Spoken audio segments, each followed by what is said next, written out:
തൊഴിലാളികളുടെ ദീർഘകാലത്തെ ആവശ്യമാണ് Choottad Mancha fish landing centre.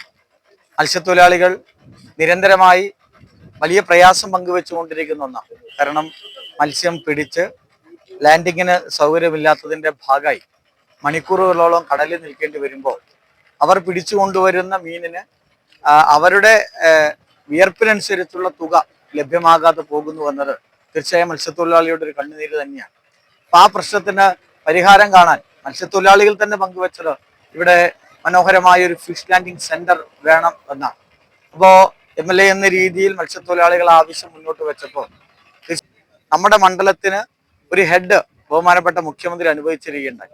അത് MLAക്ക് ആ ഹെഡിൽ ഇഷ്ടപ്പെട്ട ഒരു പദ്ധതി നൽകാൻ വേണ്ടി പറ്റും. അങ്ങനെയാണ് ആ ഹെഡിൽ 5 കോടി രൂപ നമ്മുടെ പുതിയങ്ങാടി ഫിഷ് ലാൻഡിംഗ് സെന്ററിന് വേണ്ടിയിട്ട് ചൂട്ടാട് മഞ്ചയ്ക്ക് വേണ്ടിയിട്ട് മാറ്റിവെച്ചു. അതിൻ്റെ ടെൻഡർ നടപടികളെല്ലാം പൂർത്തീകരിച്ചു. അതിൻ്റെ എല്ലാ പ്രവൃത്തികളും ഒഫീഷ്യൽ പ്രവൃത്തികളെല്ലാം പൂർത്തീകരിച്ച് അതിൻ്റെ നടപടിക്രമങ്ങൾ പ്രവൃത്തി ആരംഭിക്കുകയാണ്. ഏതായാലും അതിൻ്റെ കരാറുകാരൻ ഉൾപ്പെടെ ഇന്നിവിടെയുണ്ട്. അതിൻ്റെ ഉദ്ഘാടനം ഇന്നിവിടെ വെച്ച് നടക്കുകയാണ്. ഏതായാലും മത്സ്യത്തൊഴിലാളികളുടെ ദീർഘകാല ആവശ്യമായ ഫിഷ് ലാൻഡിംഗ് സെന്റർ അത് യാഥാർത്ഥ്യമാകുന്നു. ഇവിടെ മത്സ്യത്തൊഴിലാളികൾ MLA പറഞ്ഞ വാക്കുകൾ പാലിക്കപ്പെടുന്നു എന്ന് തന്നെ വിശ്വസിക്കാം.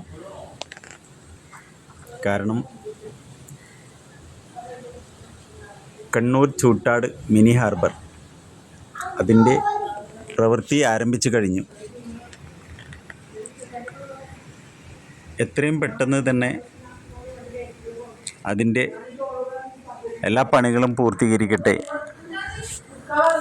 ജനങ്ങൾക്ക്, മത്സ്യത്തൊഴിലാളികൾക്ക് സഹായപ്രദമാകുന്ന ഈ പ്രവൃത്തിയിലൂടെ നമ്മുടെ പാവപ്പെട്ട മത്സ്യത്തൊഴിലാളികളെ ഒരു കൈത്താങ്ങായി മാറും എന്ന് തന്നെയാണ് പ്രതീക്ഷിക്കുന്നത്. ഒരുപാട് കാലത്തെ സ്വപ്നമാണ്. കാരണം MLA പറഞ്ഞ പോലെ മത്സ്യം കൊണ്ടുവന്നാൽ മത്സ്യത്തിന് വില കിട്ടുന്നില്ല, പിടിക്കാനുള്ള സൗകര്യമില്ല എന്നൊക്കെ ഒരുപാട് പല പ്രശ്നങ്ങളുമുണ്ട്. അതിനെല്ലാം കൂടെ ഒരു ചെറിയ പരിഹാരമെങ്കിലും ആകുമെന്ന പ്രതീക്ഷയിലാണ് മത്സ്യത്തൊഴിലാളികളുള്ളത്. ഏതായാലും നമുക്ക് പ്രതീക്ഷയോടെ കാത്തിരിക്കാം. എത്രയും പെട്ടെന്ന് തന്നെ ഇതിൻ്റെ പ്രാവർത്തികമായ എല്ലാ പണികളും പെട്ടെന്ന് തന്നെ ആവട്ടെ എന്ന് നമുക്ക്